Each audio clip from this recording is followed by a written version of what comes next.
I once was lost, but now I'm found. I once was lost, but now I'm found. Was blind, but now I see. Was blind,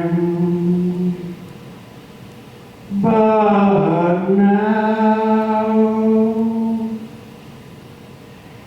I see.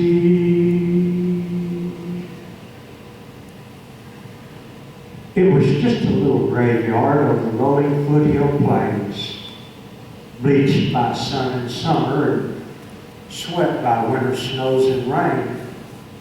There a little bunch of settlers had gathered on an autumn day around a homemade lumber coffin with their last respects to made. Weary men who had run a living out of this hard, married land. Beside them stood their women, faded wives with toil in worn hands. But among us was one figure who was wiry, straight, and trim. We all knew him. It was the Bronco Twister, Jim. Just a bunch of heart and muscle tempered by a savage tread. He had the reputation of a man who had never quit. He'd helped build the coffin, he'd helped dig the grave. I reckon his instincts must have told him how to behave. Well, we didn't have a preacher and the crowd was mighty slim, just two women with weak voices singing an old-time funeral hymn. And that's all we had for service. The old wife sobbed there for a husband of a lifetime, laid away without a prayer. But when she saw the Bronco Twister, she walked right up to him, put one trembling arm around him and said, "Pray, please won't you, Jim?" Well, you could see the figure of surprise shoot across his swarthy features and his hard daredevil eyes. Oh, he could handle any bronco, and he had never dodged a fight.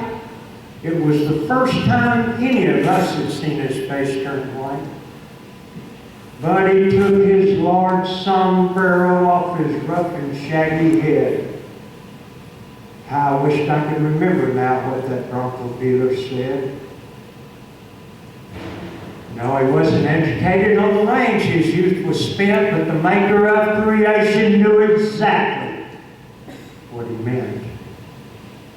Then he looked off toward the mountains where their drifting shadows lay.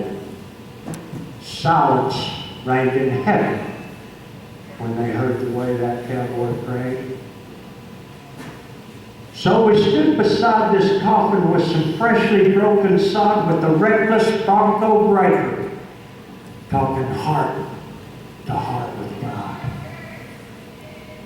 And when the prayer had ended, the grave had all been filled, on his half-unbroken pony, he rode back towards the hills, and we just stood there and let him. We watched him ride away, for no words could ever thank him. There was nothing we could say. Since we gathered in that graveyard, it's been nearly 50 years. With their joys, with their sorrows, their hopes, their fears. But I hope when I'm finished and they lay me with the dead, some cowboy says a prayer above me, like that Bronco Peter said. I once was lost, but now I'm found. Was blind, but now I see. Thank you so much.